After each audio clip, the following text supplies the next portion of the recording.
Hello my dear student, welcome back to Aryan classes. Aryan ક્લાસીસમાં તમારું દિલથી હાર્દિક સ્વાગત કરું છું. મારા વાલા વિદ્યાર્થીઓ, મારા તરફથી બધા જ વિદ્યાર્થીઓને જય શ્રી રામ. એકવાર આપણા ભગવાનને યાદ કરીને આપણે આપણા કામની શરૂઆત કરીશું. ચલો, તમારું ભૂગોળનું પેપર છે અને તમે બધા ટેન્શનમાં બેઠા છો કે શું કરવું ને શું ના કરવું, યાદ નથી રહેતું. આવી કોઈને તકલીફ હોય તો હું તમને જણાવી દઉં કે હું જે વિડીયો અપલોડ કરું છું, શાંતિથી બેસીને 1-2 વાર 5 વાર જેટલા વિડીયો અપલોડ કરું શાંતિથી જોઈ લેશો ને તો પણ અમુક વસ્તુ રિવિઝન રિપીટેડ તમારું રિવિઝન થશે તો તમને યાદ રહી જશે. બાકી આપણે એવું તો છે નહીં કે આપણે વિવેકાનંદના વંશજમાં આવીએ છીએ તો આપણને બધું યાદ રહી જાય. નહીં, કોઈ પણ વસ્તુ છે ને તમારે વારંવાર રિવિઝન કરવું પડે ત્યારે તમને યાદ રહે. હું તમને પેપર સોલ્યુશન એટલા માટે કરાવું છું કે એકનું એક વસ્તુ જો 3-4 વખત આવે તો તમને વિકલ્પ એ પ્રશ્ન યાદ રહી જાય, એનો જવાબ યાદ રહી જાય. એટલા માટે હું તમને ઘણું ખરું તો ભણાવવા ઉપર ફોકસ કરું છું. આઈએમપી તો ઠીક છે, તમે આઈએમપી કરતા હશો, પણ આઈએમપી પણ આવડવું તો જોઈએ ને. પ્રશ્નો તમે લઈ લો પણ એનું લખાણ તો તમને આવડવું જોઈએ. એટલા માટે વિભાગ ઈનો જવાબ સાથેનો વિડીયો બનાવું છું. એક વિડીયો ઓલરેડી બનાવી દીધેલો છે ચેપ્ટર 2નો. ચેપ્ટર 2ના 2 પ્રશ્નો વિભાગ ઈના જવાબ સાથેનો વિડીયો અપલોડ કરી દીધેલો છે. ડિસ્ક્રિપ્શનમાં લિંક આપેલી છે, ત્યાં જઈ અને તમે એ વિડીયો જોઈ શકો છો. આજે આપણે ચેપ્ટર 8ના 2 પ્રશ્નો અને ચેપ્ટર 10ના 2 પ્રશ્નો મોસ્ટ એમપી જોવાના છીએ. રાઈટ, મારા કોલેજ આવું એટલે કહું છું કે એકવાર વિડીયોની અંદર આખો વિડીયો જોઈ લેજો. તમને પ્રશ્ન નહીં આવડતો હોય તો હું તમને ગેરંટી આપું છું કે પ્રશ્ન તમને આવડશે, પણ થોડું જોઈ અને થોડું લખીને પ્રેક્ટિસ કરી લેજો તો વિભાગ ઈમાં તમારે કોઈ ટેન્શન લેવું પડશે નહીં. રાઈટ, ચાલો શરૂઆત કરવી છે તો તમે અહીંયા જોઈ શકો છો મેં અહીંયા ચેપ્ટર લખ્યા છે કે વિભાગીમાં બીજું ચેપ્ટર 5મું, 8મું, 9મું અને 10મું ચેપ્ટર પૂછાય છે. રાઈટ, તો કે હા રાઈટ. તો બીજું ચેપ્ટર મેં તમને 2 પ્રશ્નો કરાવી દીધા છે. 5મું ચેપ્ટર હજુ મેં વિચાર કર્યો નથી કે તમને ભણાવું કે નહીં. તમે કોમેન્ટ કરજો તો તમારી ઈચ્છા હોય તો ભણાવી દઈશ. 3 પ્રશ્નો છે 5મા ચેપ્ટરના, ઓનલી ફોર 3 પ્રશ્નો છે. 3માંથી 2 પ્રશ્નો બેઠા પૂછાય છે. 3માંથી ગમે તે 2 હશે ને હશે. જો ભણવા હોય તો કોમેન્ટ કરજો. ચાલો પછી 8મું, 9મું અને 10મું. તો આજે હું તમને 8મું ચેપ્ટર અને 10મું ચેપ્ટર ભણાવવાની છું. બીજું ચેપ્ટર પતી ગયું છે. 8મું અને 10મું આજે ભણાવું છું, એટલે 3 ચેપ્ટર તમારા થઈ જશે. સમજ્યા ને? ચાલો શરૂઆત કરવી છે. તો અહીંયા તમને પ્રશ્ન આપેલો છે કે ગ્રામીણ માનવ વસાહત પ્રણાલી વિશે સવિસ્તાર ઉત્તર લખો. આપણું જે ચેપ્ટર 8 છે એમાં પહેલો જ પ્રશ્ન છે કે ગ્રામીણ માનવ વસાહત પ્રણાલી વિશે સવિસ્તાર ઉત્તર લખો. હવે સાંભળી લો, હું તમને સમજાવી દઉં. આ ગ્રામીણ એટલે શું? તો ગ્રામીણ એટલે ગામડું. Right, okay. માનવ એટલે માણસો અને વસાહત એટલે માણસો રહે છે, એને વસાહત કહેવાય. સમજ્યા ને? પહેલાં એ ખબર પડતી હોય કે હોવી જોઈએ કે વસાહત કોને કહેવાય. હવે હું તમને સરસ મજાની વ્યાખ્યા સમજાવું છું તો સાંભળજો. માનવીઓના રહેઠાણોના સંગઠિત નિવાસને વસાહત કહેવામાં આવે છે. જોજો મેં અહીંયા શું કીધું. માનવી એટલે આપણે બધા મનુષ્ય છીએ તો કે હા. રહેઠાણ એટલે આપણે રહેવા માટે આપણું ઘર તો હોય કે ના હોય? હા, આપણે રહેવા માટે ઘર હોય તો માનવી જે મનુષ્યો છે એમનું રહેઠાણ એટલે એમનું ઘર, સંગઠિત જે નિવાસ સ્થાન. નથી કહેતા તમે કયા નિવાસ સ્થાને રહો છો? તો કે હું મારા ઘરે રહું છું. અમુક વિદ્યાર્થીઓ મને કોમેન્ટ કરી, બેન તમે કયા ગામથી છો? હું મારા ઘરેથી છું. મારા વાલા વિદ્યાર્થીઓ, તો નિવાસ સ્થાનને વસાહત કહેવાય છે. મૂળ ટૂંકમાં તમે એવું યાદ રાખો કે માનવીઓ જે જગ્યાએ રહે છે એને શું કહેવાય? વસાહત કહેવાય. સમજ્યા? ખબર પડી હોય તો કહેજો કે હા પડી. માનવીઓના રહેઠાણોને શું કહેવાય? નિવાસ સ્થાન. માનવીઓના રહેઠાણોના નિવાસ સ્થાનને વસાહત કહેવાય. તો એક મુદ્દો ક્લિયર? તો કે બેન ક્લિયર. હવે આગળ જવું? તો કે જાઉં. તો ચલો પછી ભૂગોળવિદ ગ્રિફિથ ટેલર. શું કીધું છે? ગ્રિફિથ ટેલર 1000% મોસ્ટ આઈએમપી વ્યાખ્યા અને આ વ્યક્તિનું નામ. તમે જોજો, તમને MCQમાં પૂછી લે અથવા વિભાગ બીમાં પૂછી લે, પણ પ્રશ્ન હશે. હા, આ ગેરંટી, કારણ કે ઘણી વાર પૂછાઈ ગયું છે એટલા માટે. તો ગ્રિફિથ ટેલર હતા. ટેલર એટલે ઓલો આપણે મશીન ઉપર કામ કરીને કપડાં સીવે ને એ ટેલરની વાત નથી થતી હો. હા, આ તો એમની અટક હશે ટેલર એમ. તો ગ્રિફિથ ટેલરે વ્યાખ્યા આપી હતી માનવ વસાહતની. કઈ વ્યાખ્યા આપી હતી? તો ગ્રિફિથ ટેલરે માનવ વસાહતની વ્યાખ્યા આપતા કહ્યું હતું કે રહેઠાણોનો વિશાળ સમૂહ એટલે વસાહત. મોસ્ટ આઈએમપી વ્યાખ્યા છે. મારા કોલેજ આવો કરી લેજો, હું તમને કહી દઉં છું. બસ કહેતા નહીં કે કીધું નહોતું હો. હા એમ બાકી મારો ઉદ્દેશ્ય તમને ભણાવવાનો છે, નહીં કે તમને અમથે આઈએમપી આપીને છોડી દેવાનો. હું એક વિદ્યાર્થી, દરેક વિદ્યાર્થીની લાગણીને સમજું છું. એવું નથી કે તમને બસ આઈએમપી આપીને મૂકી દઉં, કારણ કે મને ખબર છે કે તમને તકલીફ પડે છે, યાદ નથી રહેતું, અને તમે મારી જોડે ભણો છો એટલે તો યાદ રહે છે. તો મારો પ્રયત્ન એ જ હશે, હું તમને ભલે 5 માર્ક્સનો પ્રશ્ન કરાવું છું, પણ 5 માર્ક્સના પ્રશ્નની અંદર તમને વિભાગ એ અને વિભાગ બીમાં આવતા દરેક પ્રશ્ન કહી દઈશ કે અંડરલાઈન કરવું એ ગોખી જ મારજો તમારે, અને 100% પૂછાય. અને બીજું એક વાત કહું, મારે કોલેજ આવ, તમે છે ને આજ દિવસ સુધી સાદી રીતે પ્રશ્નો થિયરી નથી ભણ્યા, એટલે તો વિભાગ એ બી નથી આવડતો, નહીં તો વિભાગ એ અને બી અલગથી તૈયાર કરવાનું બેસવાનું જ ના હોય મારા વાલાઓ. વિભાગ એ અને બી તો મોટા પ્રશ્નોમાં આવી જાય, પણ બેન શું કરવું, અમે પછી વિદ્યાર્થીઓ છીએ ને, અમારી ઉપર કોક તો દયા કરો, અમને આ બધું ક્યાંથી આવડે, કોક ભણાવે તો આવડે. હવે તો હું ભણાવું છું. ચાલ, યાદ રહી ગઈ તમને વ્યાખ્યા. ગ્રિફિથ ટેલરે શું કીધું હતું કે રહેઠાણોનો વિશાળ સમૂહ. રહેઠાણો એટલે રહેવું, ભાઈ રહેવું. ગામડાની અંદર બધા નથી રહેતા, શહેરમાં બધા નથી રહેતા, તો કે તો એ બધા રહે છે તો એ રહેઠાણ કહેવાય. અને રહેઠાણનો વિશાળ એટલે ઘણો મોટો સમૂહ, કોઈ એક જ ઘર હોય ના, ઘણા બધા લોકો રહેતા હોય તો વિશાળ સમૂહ એટલે વસાહત. આવી વ્યાખ્યા કોને આપી હતી? Griffith Taylor. જોજો તમને પ્રશ્ન શું પૂછાય હું કહી દઉં. જો વિભાગ બીમાં પૂછે તો એવી રીતે પૂછે કે ગ્રિફિથ ટેલરે આપેલી માનવ વસાહતની વ્યાખ્યા લખો, અથવા એમ પૂછી લે કે રહેઠાણોનો વિશાળ સમૂહ એટલે વસાહત. આ વ્યાખ્યા કોને આપી હતી? તો તમારે લખવું પડે ગ્રિફિથ ટેલરે. ચલો સમજી લો કે આ પ્રશ્ન પૂછાય તો 1 માર્ક્સ આવશે, ને આ પ્રશ્ન પૂછાય તો 1 માર્ક્સ આવશે. તો સમજ્યા ને? ખબર પડી કે ન પડી તમને? ચાલો પછી ત્યાંથી આગળ વધવું છે તો તમને સરસ મજાનો પ્રશ્ન આપેલો છે કે સામૂહિક વસાહતોના 2 વિભાગો પડે છે. શું કીધું છે? સામૂહિક વસાહતોના 2 વિભાગ પડે છે. આ મોસ્ટ આઈએમપી ક્વેશ્ચન એમસીક્યુમાં પૂછી લે તમને, અને વિભાગ બીમાં પણ પૂછી લે. વિભાગ બીમાં મોસ્ટ ઓફ હોય છે. તો વસાહતના 2 પ્રકારો કયા છે એવો પ્રશ્ન પૂછી લે તમને. શું પૂછશે કે વસાહતના 2 પ્રકારો કયા? તો તમારે લખવાનું છે. એક તો ગ્રામીણ, આપણે જો વસાહત એટલે એક તો ગામમાં લોકો રહેતા હોય ને એક શહેરમાં રહેતા હોય, તો એક વસાહત થઈ જશે ગ્રામીણ, અને બીજી વસાહત થઈ જશે શહેરી વસાહત. તો આ તો યાદ રહી જાય એવું છે ને. વસાહતના 2 પ્રકાર કયા? એક છે ગ્રામીણ વસાહત ને એક છે શહેરી વસાહત. રાઈટ? મારા કોલેજ ખબર તો પડે છે ને? ખબર પડતી હોય, હું તમને ભણાવું એમાં ખબર પડતી હોય ને ભાઈ, તો ફટાફટ કોમેન્ટની અંદર જણાવજો કે હા આર્યન ક્લાસીસ સદા સહાય છે. દરેક વિદ્યાર્થીને કહું છું, તમારો એક વિષયને તમને આમ એટલી મહેનત કરાવડાવી છે, મારાથી નહોતું થતું તો કોશિશ કરીને તમને તમારું પેપર બેસ્ટ બને એવો પ્રયત્ન મેં કર્યો છે. જો મારા ચેનલની અંદરથી તમને કોઈ સપોર્ટ મળ્યો હોય, તમને એવું લાગે છે કે મારા ભણાવવાથી ક્યાંક તમારું પેપર સારું ગયું છે, તો લખી દેજો આર્યન ક્લાસીસ સદા સહાય છે. આજના વિડીયોનો હેશટેગ થઈ જશે આર્યન ક્લાસીસ સદા સહાય છે. તો હવે તમને 2 વિભાગ તો યાદ રહી ગયા ને વસાહતના. કયા? એક તો ગ્રામીણ વસાહત ને એક શહેરી વસાહત. આમાં કોઈ કહેવા જેવું છે? તો જો આ એક વિભાગ બીનો પ્રશ્ન એક થઈ ગયો. આટલું આવડ્યું. એક આ પ્રશ્ન ગ્રિફિથ ટેલરે માનવ ભૂગોળના વસાહતની કઈ વ્યાખ્યા આપી? તો રહેઠાણોનો વિશાળ સમૂહ એટલે માનવ વસાહત. જો હું છે ને ક્લાસમાં પણ આવી રીતે જ ભણાવું છું. એકની એક વસ્તુ 5-10 વખત રિપીટ કરું, એટલે છોકરાને ના આવડતું હોય ને તો કંટાળીને એને આવડી જ જાય. એટલે તમને કહી દઉં, ભલે મારો વિડીયો લોંગ થશે, પણ વિડીયો પતતા પહેલા તમને આ પ્રશ્ન આખો આવડી જવો જોઈએ, બસ બીજી કોઈ વાત નહીં એમ. ચલો વસાહતના 2 પ્રકાર કયા? એક તો ગ્રામીણ ને એક છે શહેરી. પત્યું આગળ જવું તો કે જાઓ. તો ચલો આગળ વધવું છે. હવે ગ્રામીણ વસાહતો શું હોય શું ના હોય. હવે ગામડાનું જીવન ભાઈ આપણને ન ખબર હોય મારા વાલા. કેમ તમે ગામડામાં નથી રહેતા? જે શહેરમાં રહે છે એને શહેરનું આવડતું હોય, ગામડામાં રહેતું એને ગામડાનું આવડતું હોય. તો અને ગામમાં રહેતા હોય તો શહેરની ખબર હોય, શહેરમાં રહેતા હોય તો ગામડાની ખબર હોય. તો બસ લખી દો ને તમે. તમારે ખાલી થોડા મુદ્દા અમુક છે જે યાદ રાખવાના છે, જે હું તમને સમજાવું છું. ચલો ગ્રામીણ વસાહતો એટલે શું? તો ગ્રામીણ વસાહતોના કદ નાના હોય છે. વાત સાચી, એકદમ 1000% સાચી વાત. ગામડામાં રહેતા હોય તો ગામડાનું કદ કેવું હોય? નાનું હોય. શહેર કરતાં તો નાનું જ હોય ને. તો કે હા ગામડું મારું નાનું હોય. તો બસ તો એ ગ્રામીણ વસાહતોના કદ કેવા હોય? નાના હોય. અને તેમની જનસંખ્યા અપેક્ષાકૃત ઓછી હોય છે. વાત સાચી.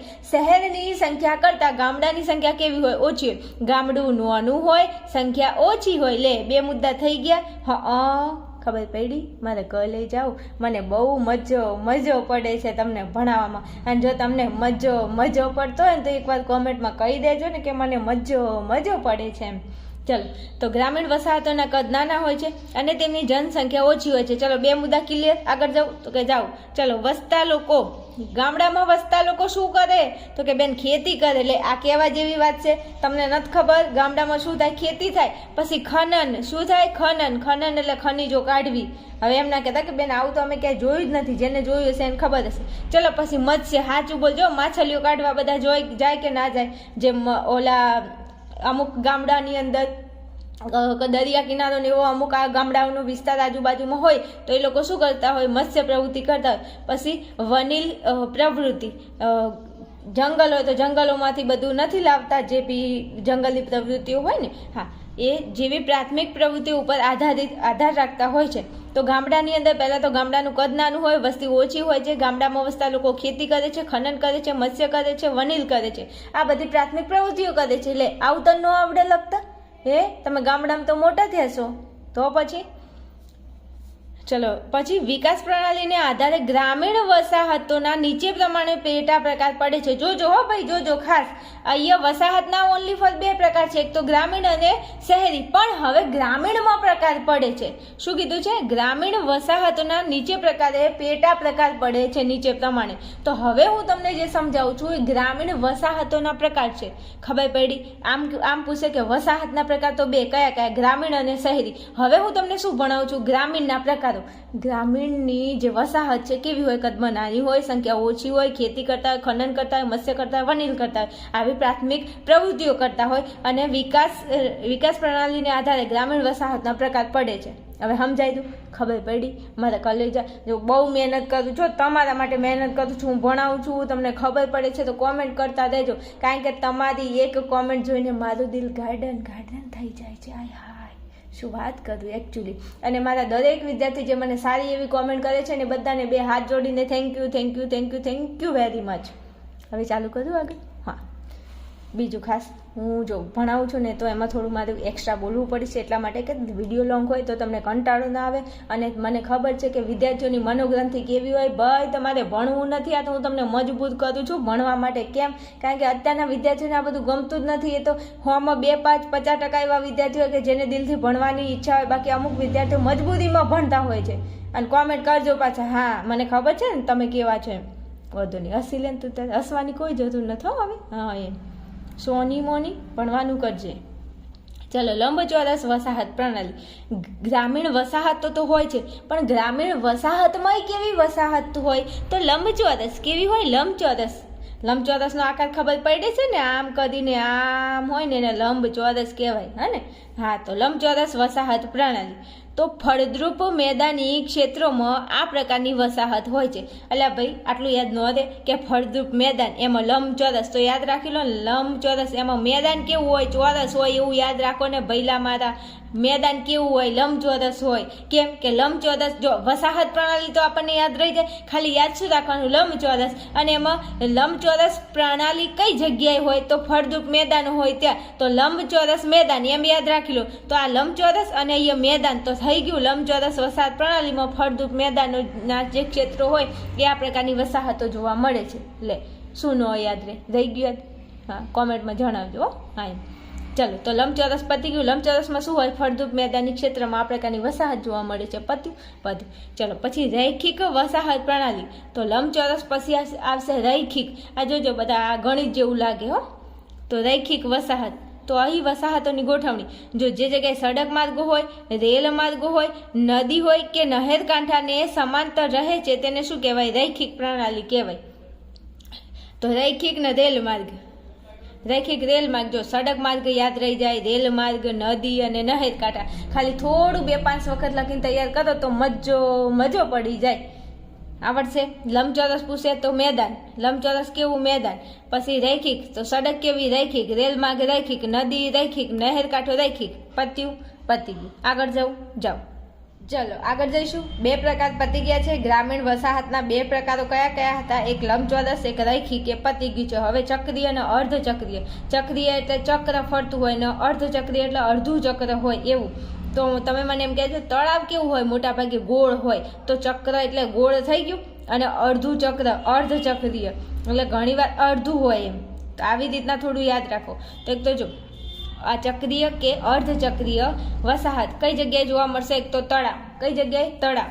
પછી સુષુપ્ત જ્વાળામુખી, જે જગ્યાએ જ્વાળામુખી હોય, પહાડની ટોચ કે પશુઓના ચરાણ વિસ્તારમાં આવી વસાહતો જોવા મળે છે. આ ચક્રીય વસાહતો કઈ કઈ જગ્યાએ જોવા મળશે? હું તો ફરી ગયો ચક્કર મારીને. કોનું ચક્કર મારી? તળાવનું ચક્કર મારીને હું તો કંટાળી ગયો. પછી જ્વાળામુખીનું ચક્કર માર્યું એટલે ચક્રીય યાદ રહે ને? તો કે હા. પછી પહાડની ટોચ ઉપર ચક્કર મારી આવ્યો એક. પછી પશુઓના, તમે એવું યાદ રાખો ને મારા વાલાઓ, જો એક ટ્રીક આપી દઉં. પશુ એટલે તમારે ગાયો ભેંસો હતી. શું હતું? ગાયો ભેંસો હતી. તો એક તમારી ભેંસ ખોવાઈ ગઈ. શું? એક ભેંસ ખોવાઈ ગઈ. તો હવે એને શોધવા તો જાવ કે નહીં? તો કે હા, જવું પડે. તો તમે ક્યાં જશો? તો કે હું તળાવમાં ચક્કર મારીને આવ્યો પણ ભેંસ મળી નહીં. વાંધો નહીં, ચલો. પછી હું પહાડની ટોચ ઉપર જઈને ચક્કર મારીને આવ્યો પણ મારી ભેંસ ન મળી. પછી હું જ્વાળામુખી હતો ને ત્યાં જઈને જોઈને આવ્યો પણ ત્યાંય નથી. લે, તો હવે ક્યાં ગઈ હશે? હેડો, ભગવાનને માનતા માનો ને તો આવતી રહેશે. આવું થાય ને? થાય જ એમ. તો પશુના ચરાણ, પશુ ચરાવા ગયો તો, ગાયો ભેંસો ચરાવા ગયો તો, ગાયોનો મારો ગોવાળ. તો હું ગાયો ભેંસો ચરાવા ગયો તો એમાં મારી એક ભેંસ કે એક મારી ગાય ખોવાઈ ગયા.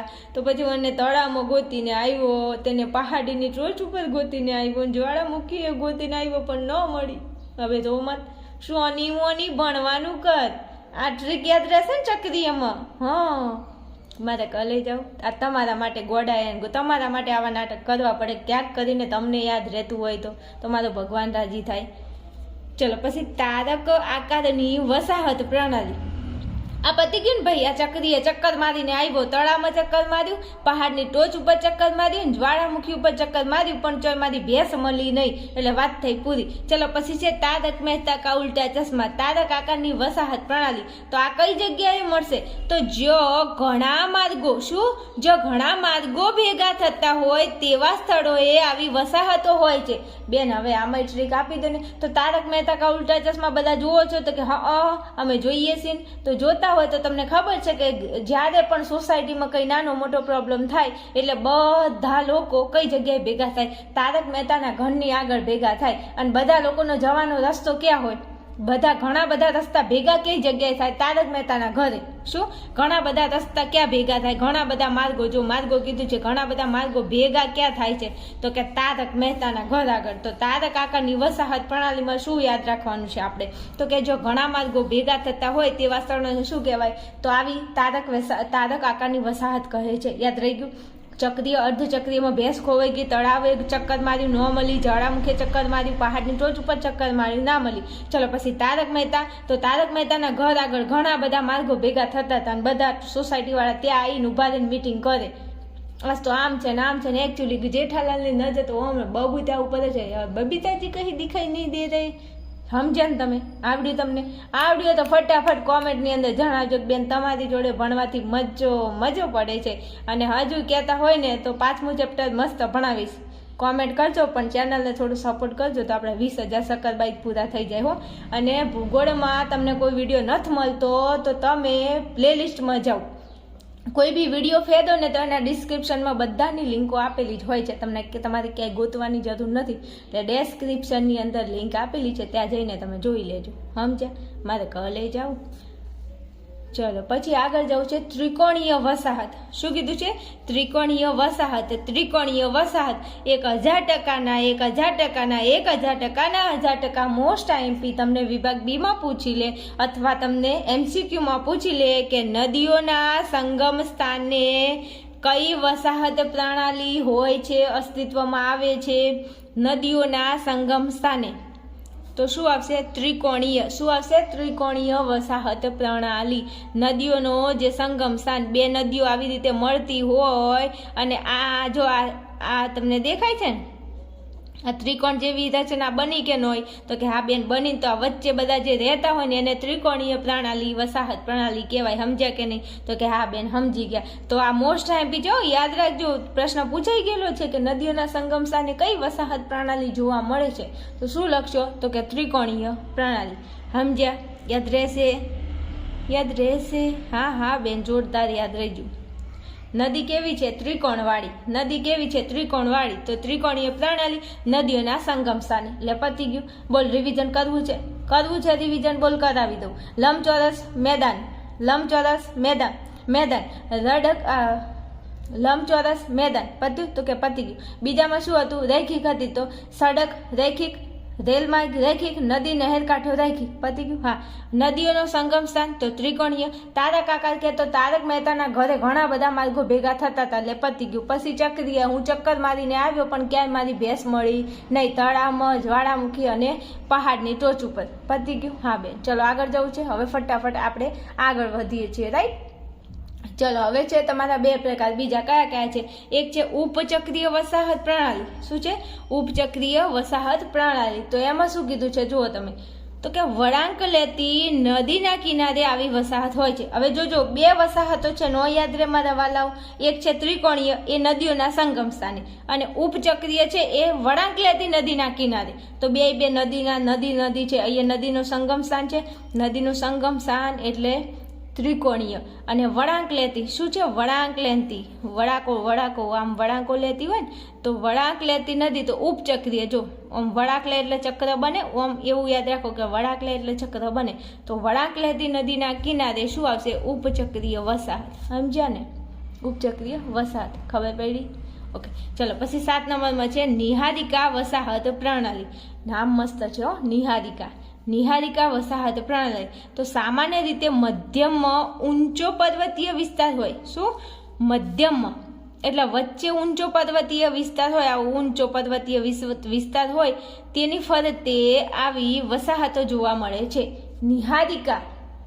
નિહારિકા વસાહત ક્યાં જોવા મળે તમને? તો કે મધ્યમાં ઊંચો પર્વતીય વિસ્તાર હોય. કેવો? ઊંચો પર્વતીય વિસ્તાર હોય તેની ફરતે આવી વસાહતો તમને જોવા મળે છે. તો ચલો ફાસ્ટેગ રિવિઝન એકવાર કરી લો. 7 પ્રકાર છે ગ્રામીણ વસાહતના. કેટલા? 7 પ્રકાર છે. 7 કયા કયા? એક છે લંબચોરસ, એમાં આવશે ફળદ્રુપ મેદાનો. પછી એક છે રૈખિક, રૈખિકમાં આવશે સડક માર્ગો, રેલ માર્ગો અને નદી અને નહેર કાંઠા. પછી ચક્રીય કીધું છે, તો ચક્રીયમાં તળાવ, જ્વાળામુખી અને પહાડની ટોચ અને પશુઓનું ચરાણ. પછી તારકમાં ઘણા બધા માર્ગો ભેગા થતા હોય. ત્રિકોણમાં નદીઓના સંગમ સ્થાને. ઉપચક્રીયમાં વળાંક લેતી નદીના કિનારે. અને નિહારિકા મધ્યમાં ઊંચો પર્વતીય વિસ્તાર હોય તેની ફરતે. પતી ગયું? ઓકે, આગળ જવું. ચલો પછી આપણે આગળ વધવું છે કે ચોથા નંબરનો પ્રશ્ન છે શહેરી વસાહત એટલે શું? કેમ ચોથા નંબરનો? મતલબ કે આગળ 2 પ્રશ્નો ભણાવી દીધા છે ને બીજા ચેપ્ટરના, એટલા માટે ચોથા નંબરનો. પણ તમે તમારે પ્રશ્ન ઉપર ફોકસ કરો. શહેરી વસાહત એટલે શું? તેના કાર્યકારિતાના આધારે તેના પ્રકાર જણાવો. હવે તમારે શહેરી વસાહતના પ્રકાર જણાવવાના છે. શું કીધું છે? શહેરી વસાહતના પ્રકાર તમારે જણાવવાના છે. હમણાં આપણે આગળ જોઈ ગયા ગ્રામીણ વસાહતના હતા. ગ્રામીણ વસાહતના કેટલા પ્રકાર હતા? તો કે 7 પ્રકાર હતા. મુદ્દા વાઇઝ આપણે જોઈ ગયા છીએ. એક વખત ના હોય તો મુદ્દા 4-5 વખત લખીને તૈયાર કરી લેજો ને એમાં શોર્ટ મુદ્દા યાદ રાખી લેજો એટલે મજો પડી જાય. અને એક્ઝામમાં બેઠા હશો ને જો તમે આ વિડીયો જોઈને જશો ને તો તમને મજો પડી જશે વિભાગ ઈ લખવામાં. ચલો, તો સામૂહિક વસાહતના કેટલા વિભાગ છે? તો કે 2 વિભાગ છે. કયા કયા? એક ગ્રામીણ વસાહત ને એક શહેરી વસાહત. એમાં ગ્રામીણ તો આપણે ભણી ગયા તો કે હા બેને પત્તી. હવે આજે આપણે શહેરી વસાહત હવે ભણવાની છે. તો ચલો, શહેરી વસાહતોમાં શું હોય? તો શહેર વસાહતોમાં વસતા લોકો પોતાની આજીવિકા દ્વિતીયક, તૃતીયક અને ચતુર્થક કે પંચમ પ્રકારની આર્થિક પ્રવૃત્તિઓમાંથી મેળવે છે. હવે જોજો, પ્રાથમિક પ્રવૃત્તિ કોને કહેવાય? જે ખેતી કરતા હોય, પછી ખનન કરતા હોય, મત્સ્ય ઉદ્યોગ કરતા હોય, તો આ બધી પ્રાથમિક પ્રવૃત્તિમાં જતું રહે. પણ શહેરમાં વસતા લોકો એ થોડી ખેતી કરવા જાય? તો કે ના બેન, એ ન જાય. તો શહેરમાં વસતા લોકો પોતાનું ઘર ચલાવવા માટે પૈસા ક્યાંથી લાવે? તો કે બેન, નોકરી ધંધો કરતા હોય તો એ નોકરી ધંધો કરે એને શું કહેવાય? દ્વિતીયક પ્રવૃત્તિ કરતા હોય, તૃતીયક, ચતુર્થક કે પંચમ પ્રકારની પ્રવૃત્તિઓમાંથી શું કરે છે? આર્થિક પ્રવૃત્તિઓમાંથી મેળવે છે. પોતાની આજીવિકા એટલે પોતાના ઘરનું ભરણ પોષણ શેમાંથી કરે છે? તો દ્વિતીય, તૃતીય, ચતુર્થ અને પંચમ પ્રવૃત્તિમાંથી કરે છે. રાઈટ? તો કે ઓકે. પછી જો, તેઓની જીવનશૈલી પણ ગ્રામ્ય વસાહત કરતાં ઘણી રીતે ભિન્ન છે. વાત સાચી છે. શહેરની જીવનશૈલી ગ્રામ્ય વસાહતની જીવનશૈલી કરતાં ભિન્ન એટલે અલગ છે. કેવી છે? જુદી જુદી છે. એ તો આપણને બધાને ખબર છે ને. એકચ્યુઅલી શહેરમાં રહેતા હોય ને એમને છે ને બધું આમ ટનાટણ જોઈએ. એકચ્યુઅલી આપણે ગામડાવાળું હોય ને તો થોડું આમ ગરમીએ સહન કરી લે, બધું સહન કરી લે. શહેરવાળા હોય ને એકચ્યુઅલી અમને આ બધું ન ગમે હો. નહીં, અમને તો ગામડે ફાવતું જ નથી ને. કેમ? ત્યાં તો ગરમી બહુ પડે. લે તો ના જાણે એસીમાં જ જન્મ્યો હોય ને એસીમાં જ મરવાનું હોય એવી વાત કરે ને તો પછી એટલે સમજ્યા ને તમે લોકો સમજ્યા ને. હું શું કહેવા માંગુ છું કે ગ્રામ્ય વસાહત અને શહેર વસાહતની જીવનશૈલી કેવી હોય? ભિન્ન એટલે અલગ અલગ હોય છે. પછી જનસંખ્યાનું પ્રમાણ તથા ગીચતા ગ્રામ્ય વસાહતની સરખામણીમાં વધુ હોય છે. ગામડામાં જેટલી ગીચતા હોય એના કરતાં શહેરની અંદર જનસંખ્યા એટલે વસ્તી વધારે હોય ને ગીચતા વધારે હોય. તો આ બધું અમને ખબર છે, આવું આપણને લખતા ના આવડે કે ગામડા કરતાં શહેરની અંદર વસ્તી ગીચતા વધુ હોય છે ને તેની સંખ્યા પણ વધુ હોય છે. પછી ચલો આગળ જાઓ. ચલો, રોજિંદા જીવન વ્યવહારમાં લોકો યંત્રો કે યાંત્રિક સાધનોનો ઉપયોગ વધુ માત્રામાં કરતા હોય છે. 1000% સાચી વાત કીધી. જીવન વ્યવહારમાં લોકો યંત્રોનો બહુ ઉપયોગ કરે અને યાંત્રિક સાધનોનો પણ વધુ પડતી માત્રામાં તેઓ ઉપયોગ કરતા હોય છે. એકચ્યુઅલી જો વોશિંગ મશીન નહીં હોય ને તો હું તો લગ્ન નહીં કરું. મારે તો પહેલાં વોશિંગ મશીન જોઈશે. હું કપડાં નથી ધોઈ શકતી એકચ્યુઅલી. હા, મને મારા મમ્મી પપ્પાએ ક્યારે કપડાં નથી ધોવડાવે, એટલે તમે પ્લીઝ છે ને ફટાફટ લાવી દો ને વોશિંગ મશીન. મને બહુ તકલીફ પડે છે. આવું શું કરો છો સોની મોની? તું તારું કામ કર. હા, હસવાની કોઈ જરૂર નથી. આ બધા કરતા જ હોય છે. આ શહેરમાં તમે શું વાત કરું, શહેરમાં તો આ મજો પડી જાય. શહેરની અંદર ખાવા પીવામાં પકોડી, આ રોજ દાડો કે પકોડી, શું વાત કરું તમને.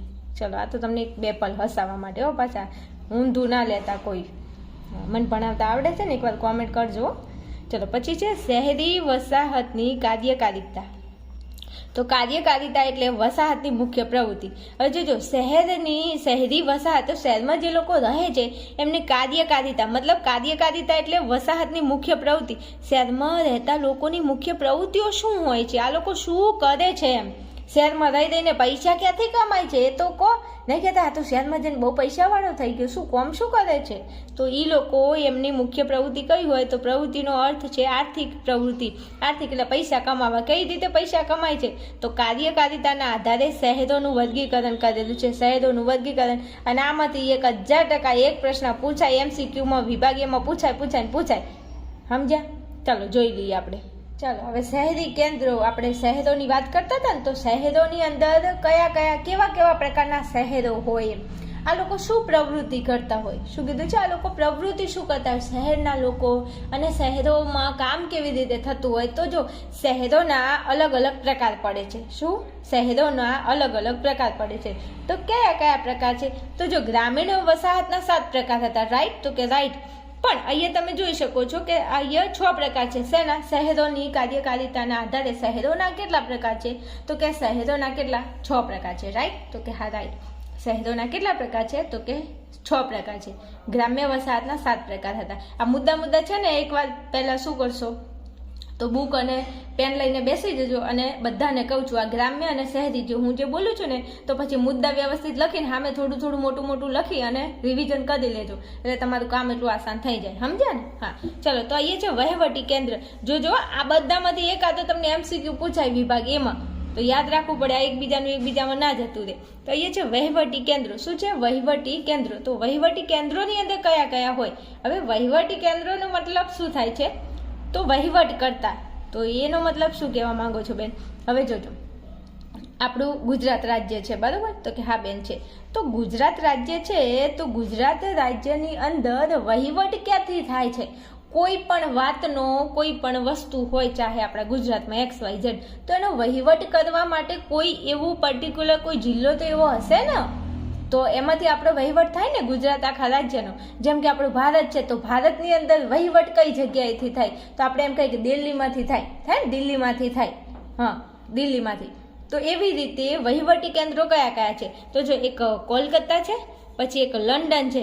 શું છે? લંડન. આ ભારતની વાત નથી. જો કોલકાતા એ ભારતમાં છે એટલે કોલકાતાની વાત આવી ગઈ. પછી લંડન, આ ઇંગ્લેન્ડનું છે, બ્રિટનનું. પછી રોમ છે, આ રોમ એ આપણું નથી. અને ગાંધીનગર, આ બે આપણા છે. તો કોલકાતા અને ગાંધીનગર તો આપણને યાદ રહી જાય ને મારા વાલાઓ, કેમ ન રહે? હા, રહી જાય. તો ગાંધીનગર એક છે વહીવટી કેન્દ્ર છે, અને કોલકાતા છે એ શું છે? વહીવટી કેન્દ્ર છે. તો ચલો, વહીવટી કેન્દ્રોમાં યાદ રહી ગયું કોલકાતા, લંડન, રોમ અને ગાંધીનગર. વહીવટ કરવા જાવ છે કલકત્તામાં, લંડનમાં વહીવટ કરવા જાવ છે, રોમમાં મારે વહીવટ કરવા જાવ છે, અને ગાંધીનગરમાં મારે વહીવટ કરવા જાવ છે. રાઈટ? તો કે હા બેન, ચલો યાદ રહી ગયું. આગળ જવું છે? ચલો, પછી આગળ જઈએ તો બીજા નંબરે છે સંરક્ષણ કેન્દ્રો. શું છે? સંરક્ષણ કેન્દ્રો. તો સંરક્ષણ કેન્દ્રમાં આવશે ખડકવાસલા, દેહરાદૂન, જોધપુર અને કોચી, રાઈટ. ખડકવાસલામાં આવશે, સંરક્ષણમાં આવશે ખડકવાસલા, દેહરાદૂન, જોધપુર અને કોચી. તો આ 4 જે શહેરો છે એ સંરક્ષણ કેન્દ્રોમાં આવશે. એટલે ઘણા બધા તમને આ બધા શહેરોમાંથી એકાદું શહેર તમને પૂછી લેશે. એટલે તમે ગાઈડની અંદર જે આપેલા છે થોડા જોઈને ચેક કરી નાખજો, રાઈટ. ચલો પછી આગળ કીધું છે સાંસ્કૃતિક કેન્દ્રો. કેવા સાંસ્કૃતિક કેન્દ્રો? એક છે વારાણસી, મક્કા, વડોદરા, જયપુર, લખનઉ વગેરે છે સાંસ્કૃતિક કેન્દ્રો, રાઈટ. હવે હું તમને એમ કહું છું કે બીજું, પછી 5મું, 8, 9, 10 આ ચેપ્ટરોમાંથી તમને જે ચેપ્ટર સહેલું લાગતું હોય ચેપ્ટર તમે વિભાગીમાં લખી શકો છો, રાઈટ માય ડિયર સ્ટુડન્ટ. મારે લઈ જાઓ. ચલો પછી છે ઔદ્યોગિક કેન્દ્રો. તો જમશેદપુર આ બહુ પૂછાય છે. ઔદ્યોગિક કેન્દ્ર એટલે જમશેદપુર આ બહુ પૂછાય છે. એક આ ખડકવાસલા પૂછાય છે એટલે ધ્યાનમાં લેજો. પછી કાલગુલી, પીટ્સબર્ગ, પછી દુર્ગાપુર વગેરે કેન્દ્રો કયા છે? ઔદ્યોગિક કેન્દ્રો છે, રાઈટ. તો કે ઓકે. ચલો પછી વ્યાપાર કેન્દ્રો કયા કયા છે? તો એક તો વિનિયોગ, પછી બગદાદ, પછી ડુસેલડોર્ફ. જો નામે કેવા છે, ડુસેલડોર્ફ વગેરે શહેરો છે ને એ વ્યાપારિક શહેરો છે, રાઈટ. ચલો પછી ત્યાંથી આગળ વધવું છે તો તમને કીધું છે કે વેપાર કેન્દ્રો આપણે જોઈ ગયા, વિનિયક, બગદાદ, ડુસેલડોર્ફ. અને પરિવહન કેન્દ્રો કીધા છે. તો પરિવહન કેન્દ્રોની અંદર શું આવશે? રોટરડેમ, મુંબઈ અને એડન વગેરે. આ બધા પરિવહન એટલે પરિવહન એક જગ્યાએથી બીજી જગ્યાએ કઈ વસ્તુ ટ્રાન્સફર કરવી હોય તો મુંબઈ એ સૌથી મોટું પરિવહન કેન્દ્ર છે, રાઈટ. તો આ બધા કેન્દ્રો તમારે યાદ રાખવાના છે. ચલો હવે ઉપરાંતમાં તમને શું કીધું છે? આ ઉપરાંત શહેરોની કાર્યકારિતાના આધારે વિનિમય અને વિતરણ કેન્દ્ર, ઉત્પાદક કેન્દ્ર, પછી પર્યટન કેન્દ્ર વગેરે પ્રકારો પાડવામાં આવ્યા છે. ઘણા બધા શહેરો એવા છે જે વિનિમય, પછી વિતરણ કેન્દ્ર છે, ઉત્પાદક કેન્દ્ર છે અને પર્યટન કેન્દ્રો છે. તો આ સરસ મજાના શહેરીકરણનું તમને પ્રકાર સમજાવી દીધા, આગળ ગ્રામ્ય વસાહતના સમજાવી દીધા. હવે આ પૂરું થાય એટલે આ પ્રશ્ન પછી આપણે ચેપ્ટર 10ના પ્રશ્ન ઉપર આગળ વધવું છે. તો ચલો સાથે સાથે પતાવી દઉં છું. વિડીયો લોંગ થશે પણ પ્રશ્નો તમને વ્યવસ્થિત સમજાવું છું એટલા માટે, રાઈટ. તો ટક્યા રહેજો, એમ ચોટીને બેસજો, કહેવાનો મતલબ મારો એમ. બાકી અમુકને તો વિડીયો જોતા જોતા 10 વખત ઊભું થવું પડે, વાંચતા 5 વખત ઊભું થઈને ચા પાણી કરવું પડે, ત્યારે એને ભણવામાં મન લાગે. ચલો પછી હવે ચેપ્ટર 10ના પ્રશ્નો છે. તો ચેપ્ટર 10ની અંદર સૌથી પહેલા પ્રશ્ન છે કે ગરીબીનો અર્થ સમજાવો અને તેને દૂર કરવાના ઉપાયો. ગરીબી એટલે શું અને એને કેવી રીતે દૂર કરી શકાય એના વિશે તમારે સમજાવવાનું છે. તો ચલો હું તમને સમજાવું છું. ગરીબી વિકાસશીલ દેશોની મુખ્ય સમસ્યા છે. સાચી વાત છે. આપણો ભારત કેવો દેશ છે? વિકાસશીલ દેશ છે. કેવો વિકાસશીલ દેશ છે? અને તમે જોઈ શકો છો આપણા દેશની અંદર ગરીબી બહુ છે ને. તો કે આ છે ઘણા બધા લોકો, છોકરાઓ બેરોજગાર ફરી રહ્યા છે. તો પછી ગરીબી ના હોય તો દેશમાં શું હોય એમ? તો ગરીબી વિકાસશીલ દેશોની મુખ્ય સમસ્યા છે. પરીક્ષામાં એવો પ્રશ્ન પૂછી લે કે વિકાસશીલ દેશોની મુખ્ય સમસ્યા કઈ છે? તો શું લખશો? ગરીબી. શું છે? ગરીબી, રાઈટ. તો કે ઓકે, હા. પછી ગરીબીના કારણે દેશની વિકાસ યાત્રા મંદ પડી જાય છે. 1000% મોસ્ટ આઈપી MCQ પૂછી લે અથવા વિભાગ બીમાં પ્રશ્ન પૂછી લે કે દેશની વિકાસ યાત્રા શેને મંદ બનાવે છે? કોના લીધે દેશની વિકાસ યાત્રા મંદ પડી જાય છે? તો ગરીબીના કારણે. અથવા દેશની વિકાસ યાત્રા, પછી તમને ડેશ આપે અને નીચે વિધાનો આપે તો તમારે લખવું પડે મંદ. શું આવશે? મંદ. આ પ્રશ્ન લગભગ પૂછાઈ ગયેલો છે અને MCQમાં પૂછાય છે. તો તમે ધ્યાનમાં લેજો કે ગરીબીના કારણે દેશની વિકાસ યાત્રા મંદ પડી જાય છે, રાઈટ. યાદ રહેશે, દેશની વિકાસ યાત્રા ગરીબીના કારણે મંદ પડી જાય છે. ચલો, સમાજનો એક વર્ગ કે જે પોતાની આવશ્યક જરૂરિયાતો પણ સંતોષી ના શકતો હોય તો તેને ગરીબી રેખા નીચે ગણવામાં આવે છે. જોજો, સમાજની અંદર ઘણા બધા વર્ગો, ઘણા બધા લોકો એવા છે જે પોતાની પાયાની જરૂરિયાત મતલબ રોટી, કપડાં, મકાન, એ 2 ટાઈમના રોટલા ના ખાઈ શકતા હોય સારી રીતે, કપડાં સારી રીતે ન પહેરી શકતા હોય, રહેવા માટે મકાન ના હોય, તો આ 3 બાબતોની જરૂરિયાતે સંતોષી ના શકતા હોય તો એમને ગરીબ કહેવામાં આવે છે. એમને ગરીબી રેખા નીચે ગણવામાં આવે છે. સમજ્યા? ખબર પડી? જે લોકો 2 ટાઈમના રોટલા શાંતિથી નથી ખાઈ શકતા, કપડાં નથી પહેરી શકતા ને રહેવા માટે મકાન નથી, આ પાયાની જરૂરિયાત છે. આ 3 પાયાની જરૂરિયાત છે. તો આટલું જે લોકોને નથી મળતું એમને ગરીબી કહેવાય. ખબર પડી? ઓકે. ચલો પછી શું કીધું છે કે વિશ્વ બેંકના મતાનુસાર રોજના $1 ઓછું ખર્ચ કરનાર વ્યક્તિને ગરીબી રેખા નીચે ગણાય છે. હવે આવો પ્રશ્ન ના પૂછી લે કે $1 મુજબ શું કીધું છે, અમેરિકનના ડોલરથી $1 કીધું છે, $1 અમેરિકન ઓછું ખર્ચ કરનાર. અમેરિકામાં $1 ગણાય અને એનાથી ઓછું ખર્ચ જો આપણે કરતા હોય તો એ વ્યક્તિને શું કહેવાય? ગરીબ કહેવાય. ચલો પછી વસ્તી વધારો. જોજો ગરીબી કેમ ગરીબીની સમસ્યા કેમ ઉદ્ભવી છે? તો એક તો વસ્તી વધારો થયો આપણા દેશની અંદર. ઓહો, અમારો દેશ છે ને બહુ શરમાળ છે, અમારા દેશના લોકો બહુ શરમાય છે. શરમાતા હોય ને તો આપણા દેશની અંદર વસ્તીનો આટલો વધારો ના થયો હોય. વસ્તીમાં આપણો દેશ પહેલા નંબરે પહોંચી ગયો છે. હવે કે અમને શરમ આવે છે. સોની મોની તારું કોમ કરતું, તને શરમ આવતી હોત ને તો હવે નથી કેવું. તો ચલો આ વસ્તી વધારો છે. પછી ગૃહ યુદ્ધો છે. શું ગૃહ યુદ્ધો છે? પછી ઉત્પાદનના સાધનોનું અસમાન વિતરણ. ઉત્પાદનના જે સાધનો છે એનું સમાન વિતરણ કરવામાં નથી આવતું. પછી ખેતીનો મંદ વિકાસ, ખેતીનો વિકાસ નથી થતો. પછી વિકસિત રાષ્ટ્રોનો ઉપભોક્તાવાદ. કુદરતી આફતો, ઘણીવાર કુદરતી આફતો એવી આવે છે જે લોકોના ઉપર આવે એટલે પછી શું કરે? ખેતીમાં નુકસાન જાય, કાં તો પૂર આવે, કાં તો અનાવૃષ્ટિ, અતિવૃષ્ટિ, આવું બધું થાય. એના લીધે ક્યાંક ને ક્યાંક લોકો ખેતી કરતા હોય તો એમને શું કરવું પડે? ખેતીમાં મંદી આવે એટલે પછી તકલીફ આવે. પછી યુદ્ધોના કારણે ગરીબીની સમસ્યા ઊભી થઈ છે. હવે તમારે લખવાનું છે કે દેશમાં ગરીબી કેમ છે? તો પહેલાં તો વસ્તી વધી ગઈ છે એટલે ગરીબી. પછી ગૃહ યુદ્ધો થાય છે.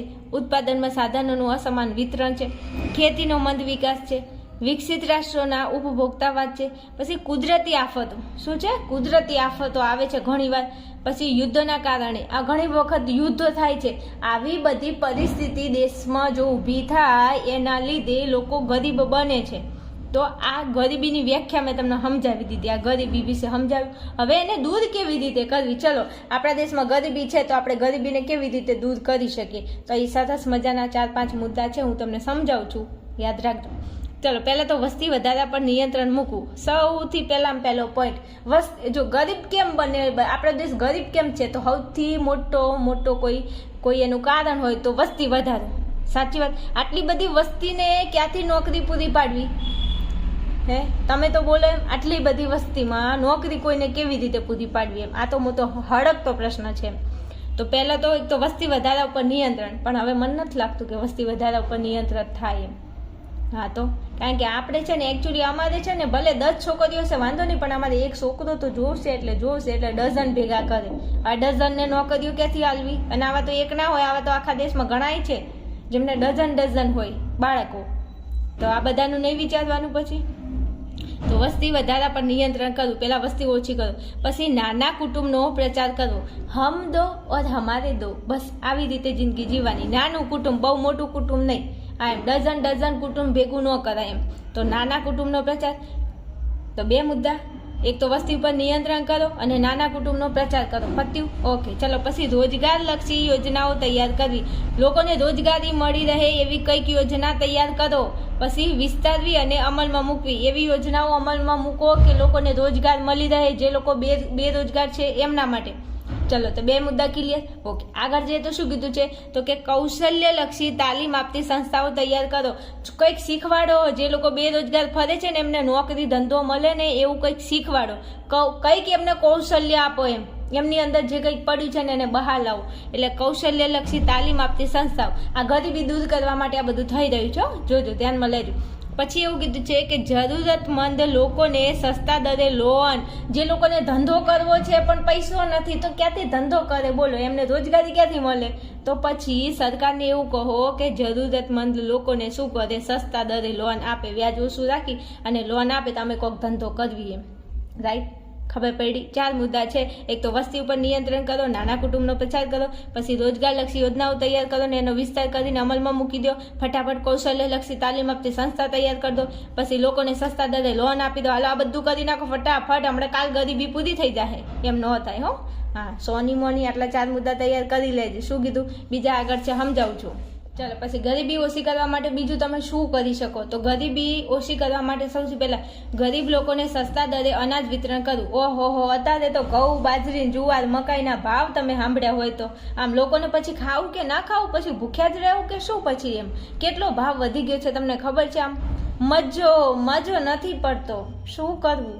તો લોકોને સસ્તા દરે અનાજ વિતરણ કરો. જો પહેલા હતું લોકોને સસ્તા દરે લોન આપો, એક મુદ્દો આવડી ગયો. હા, પછી લોકોને સસ્તા દરે અનાજ આપો, 2 મુદ્દા આવડી ગયા. પછી વસ્તી ઓછી કરો, વસ્તી વધારો છે તો વસ્તી ઉપર નિયંત્રણ કરો. પછી કૌશલ્યલક્ષી યોજનાઓ અમલમાં મૂકો. એટલે અહીંયા પતી ગયું. શું નથી આવડતું? આટલા 4-5 મુદ્દા ન આવડે અને આગળ તમે મેં સમજાવ્યું એ રીતના થોડું લખો તો મજો પડી જાય. ચલો, પછી છે ખેતી ક્ષેત્રે સિંચાઈ. ખેતી કરવી છે પણ થોડી સિંચાઈની સગવડ હોય. પછી વીજળીકરણ એટલે વીજળી પાવર મળી રહેતો હોય. પછી સુધારેલા બિયારણો સરકાર જો પૂરા પાડે તો અમે સારી રીતે ખેતી કરી અને સારી રીતે અમારી ખેતી થાય તો અમે ગરીબમાં ન આવીએ, અમારા ઘરે સારું એવું ઉત્પાદન થાય, સારા એવા પૈસા આવે તો અમારી આર્થિક પરિસ્થિતિ સુધરે. તો 6 મુદ્દા છે, આવડી જાય એવા છે. એકવાર પેન લો, પેપર પકડો, ફટાફટ લખવા બેહો તો આવડે, બાકી વાંચવાથી ફટાફટ ન આવડે, થોડું લખવું પડે. હાલો ત્યાંથી આગળ જઈએ તો પાછું 10મા ચેપ્ટરનો બીજો પ્રશ્ન છે ઘન કચરાની સમસ્યા અને તેને દૂર કરવાના ઉપાયો ચર્ચો. શું કીધું છે? ઘન કચરાની સમસ્યા અને તેને દૂર કરવાના. હવે ઘન કચરો થાય છે તો એને દૂર કેવી રીતે કરવો? આ એક સળગતો પ્રશ્ન છે. તમે જોજો ઘણી બધી જગ્યાએ તો મોટા મોટા ઢગલા કર્યા હશે કચરાના, ત્યાં થઈને નીકળવું ન ગમે. આ બધું આપણે જ કરીએ છીએ ને, કોઈ એલિયનો તો આવતા નથી. હા, આપણે જ કરીએ છીએ અને પાછું આપણને એ ગમતું નથી. શું જમાનો છે? ચાલો, ઘન કચરાની સમસ્યા અને તેને દૂર કરવાના ઉપાયો સમજાવું છું. ઘન કચરાનો યોગ્ય નિકાલ ન થાય અથવા દરરોજ નિયમિત રીતે નિકાલ ન પામે તો પણ સમસ્યા સર્જે છે. આ તો આ બધાને ખબર છે કે ઘન કચરાનો નિકાલ કરવામાં ન આવે તો શું થાય? સમસ્યા ઊભી થાય કે નહીં? તો કે થાય છે. આ પ્રકારના કચરાથી લગભગ 25 જાતના રોગો થવાની સંભાવના છે. ઓહો તેરીકી. શું કીધું છે? જો ઘન કચરો છે એનો યોગ્ય નિકાલ ના થાય તો નિયમિત રીતે નિકાલ ના કરો તો સમસ્યા ઊભી થાય અને સમસ્યા ઊભી થાય તો આ પ્રકારના કચરાથી લગભગ 25 જાતના રોગ થાય. કેટલા? 25 જાતના રોગ થાય. આવું લખતા ના આવડે તો ભાઈ થોડું વાંચો વ્યવસ્થિત. ચલો, પછી હાલમાં કચરાના નિકાલની વ્યાપક વપરાતી પદ્ધતિ તંત્ર અવૈજ્ઞાનિક અને અવ્યવહારુ છે. હાલમાં કચરાનો જે નિકાલ થાય છે ને એ પદ્ધતિ વૈજ્ઞાનિક નથી, અવૈજ્ઞાનિક છે ને અવ્યવહારુ છે. પછી કીધું છે કે કચરાના ઢગલામાં લાગેલી આગથી હવામાં ભારે પ્રદૂષણ ફેલાય છે. જો આમ તમે એક બાજુ એમ કહો છો કે કચરાનો નિકાલ કરવો છે તો કચરાને તમે સળગાવો તો વાંધો નહીં, સળગાવશો તો કચરો તો ઓછો થઈ જશે. પણ કચરાને સળગાવવાથી જે એનો ધુમાડો છે અને જે પ્રદૂષણ વાતાવરણમાં ફેલાય છે એ ક્યાંક ને ક્યાંક નવી પરિસ્થિતિનું નિર્માણ કરે છે, નવું પ્રદૂષણ ઊભું કરે છે. તમે કચરાનું પ્રદૂષણ દૂર કરો તો પાછું હવાનું પ્રદૂષણ થાય છે કે નહીં? તો કે હા બેન, આવું થાય છે. તો કચરાના ઢગલામાં લાગેલી આગથી ફેલાતો ધુમાડો જો છે ને, ફેલાતો ધુમાડો શું કરે છે? નજીકની માનવ વસાહતો માટે મુશ્કેલી સર્જે છે. આ વાત સાચી છે. હાલ મેં તમને કીધું કે નહીં કે આપણે શું કરીએ? જો કચરાનો નિકાલ ના થાય તો સમસ્યા થાય, 25 જાતના રોગો થાય. પછી કચરાનો નિકાલ વૈજ્ઞાનિક રીતે થતો નથી. કચરાના ઢગલામાં આગ લાગવાથી હવામાં ભારે પ્રદૂષણ ફેલાય છે. નજીકના આજુબાજુના વસાહતો હોય છે એમાં ભારે મુશ્કેલી ઊભી થાય છે. આવા 4-5 મુદ્દા ના આવડે મારે કરી જાઓ, કરી લો ને પ્લીઝ. પરીક્ષામાં પૂછાઈ જશે ને તો મજો પડી જશે, સમજ્યા ને? અને આ તો નોર્મલ છે, આવું તો આવડે પછી એમ. ચાલો, પછી ઘન કચરાનો નિકાલ. ચાલો હવે નિકાલ કરવાના ઉપાયો. તમે તમારી આજુબાજુમાં કચરો પડ્યો છે તો તમે એનો નિકાલ કેવી રીતે કરશો? તો ચલો આપણે સમજાવીએ છીએ, હું સમજાવું છું. ઘન કચરાને શહેરથી દૂર ફેંકી આવવાને બદલે તમે શું કરો? ઘન કચરો થાય ને એટલે શહેરમાં કોઈ એક જગ્યાએ નક્કી જ કરેલી હોય ને એ જગ્યાએ આખા શહેરનો કચરો ભેગો થાય. આપણે ગામડામાં એવું જ હોય, એક જગ્યાએ ઉકેડો કરીને મૂક્યો હોય, હા, અને તે જગ્યાએ બધું ભેગું થતું હોય. તો ઘન કચરાને શહેરથી દૂર ફેંકી આવવાના બદલે પુનઃ ઉપયોગમાં લાવવાનો અભિગમ અપનાવો. તમારા ઘરમાં કોઈ કચરો ભેગો થાય છે તો એમાંથી જે બોટલો હોય, જે બરણી હોય, જે કાચના ડબ્બા હોય કે પ્લાસ્ટિકના ડબ્બા એને નાખી દેવા, એના કરતાં એનો ઉપયોગ થતો હોય તો કરી લો એમ. તો એનો પુનઃ એટલે ફરીથી ઉપયોગ કરો. જો કોઈ વસ્તુ ફરીથી ઉપયોગમાં લેવાય એવી હોય તો એને ફરીથી ઉપયોગ કરો, એને નાખી નહીં દેવાનું. ચાલો, પછી ઘન કચરાને દાટીને તેમાંથી ખાતર બનાવી શકાય. ઘન કચરાને નાખી દેવો એના કરતાં એને દાટી દો તો એનું શું થઈ જાય? તો એનું જૈવિક વિશાલન ને એનું એ જે કચરો તમે જમીનની અંદર દાટો તો એ કચરો અંદરના અંદર શું થઈ જાય? તો નાના મૃતજીવી હોય ને એના દ્વારા કચરાનું વિઘટન થઈ જાય. તો ઉપયોગમાં લેવાનો તમે અભિગમ અને કચરાને દાટીને તેમાંથી શું બનાવી શકો? ખાતર. ઘણા બધા કચરા એવા હોય છે જેમાંથી તમે ખાતર બનાવી શકો છો. તો આ 2 મુદ્દા ન યાદ રહે. હા, ફેંકી દેવાના બદલે પુનઃ ઉપયોગ કરો. પછી દાટી દેવા કરતાં એનું ખાતર બનાવી દો. પછી કચરાને જમીનને નવસાધ્ય કરવામાં ઉપયોગ લઈ શકાય છે. વેરી ગુડ, મસ્ત પોઈન્ટ કીધો. કોઈ જગ્યા એવી છે જ્યાં બહુ મોટો ખાડો પડેલો છે અને જમીન ઉપયોગમાં લેવી છે અને જમીનને નવસાધ્ય બનાવી છે, તો એ જે ખાડો છે એને કચરો નાખીને પૂરી દો અને પછી એના પર માટી નાખી દઈએ તો શું થાય? બસ જગ્યા નવસાધ્ય થઈ જાય. થાય ને? હા, એવું થાય. ચલો, પછી સડી શકે તેવા કચરામાંથી બાયોગેસ બનાવી ઉર્જા તરીકે ઉપયોગમાં લઈ શકાય. અમુક કચરો એવો હોય જે સડી જતો હોય. શું થાય? સડી જતો હોય. તો સડી જાય એવો કચરો હોય ને તો એનો ઉપયોગ કરીને કચરામાંથી શું કરો? બાયોગેસ બનાવો. શું કરો? બાયોગેસ બનાવો. આપણા ગુજરાતની અંદર ઘણી બધી જગ્યા છે જે બાયોગેસના પ્લાન્ટ ચાલુ છે હાલમાં. લગભગ મેથાણ કે અમુક જગ્યા છે મેથાણની અંદર છે બાયોગેસનો પ્લાન્ટ. એટલે તમે સાંભળ્યું હશે ઘણી વાર મેથાણ. એટલે આપણા ગુજરાતમાં ઘણી બધી એવી જગ્યાઓ છે જે કચરામાંથી શું બને છે? બાયોગેસ બને છે. પ્લાન્ટ નાખેલા છે મોટા મોટા. ચલો, પછી કેટલાક પ્રકારના કચરામાંથી શું થાય છે? જૈવિક કે કમ્પોસ્ટ ખાતર બનાવી શકાય છે. એકદમ રાઈટ. ઘણો બધો કચરો એવો છે જેમાંથી શું બને છે? જૈવિક કે કમ્પોસ્ટ ખાતર. આપણે ખેતરની અંદર જે નાખીએ છીએ ને જૈવિક ખાતર ને કમ્પોસ્ટ ખાતર, તો એ ખાતર ક્યાંમાંથી બને? તો કે કચરામાંથી બને છે. તો આવા 4-5 મુદ્દા તો એમને મેં આપણને મોઢું થઈ જાય.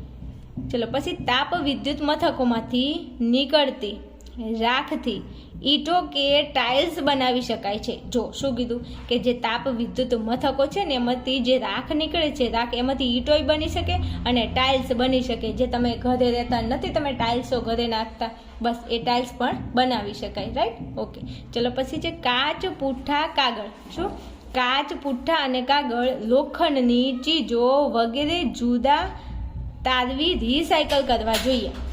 તમારા ઘરની અંદર કોઈ એવો કચરો છે જેમાં કાચ છે, જેમાં પૂઠા છે, જેમાં કાગળ છે, જેમાં લોખંડ છે, આવી કોઈ ચીજો છે તો એને તમે જુદું કાઢી લો અને એમાંથી એને શું કરો? રિસાયકલ કરો. શું કરો? રિસાયકલ એમાંથી કરી શકાય. પણ એકચ્યુઅલી અત્યારે અમને જમવાનો ટાઈમ નથી હોતો, અમે આ બધું ક્યાં કરવા બેસીએ.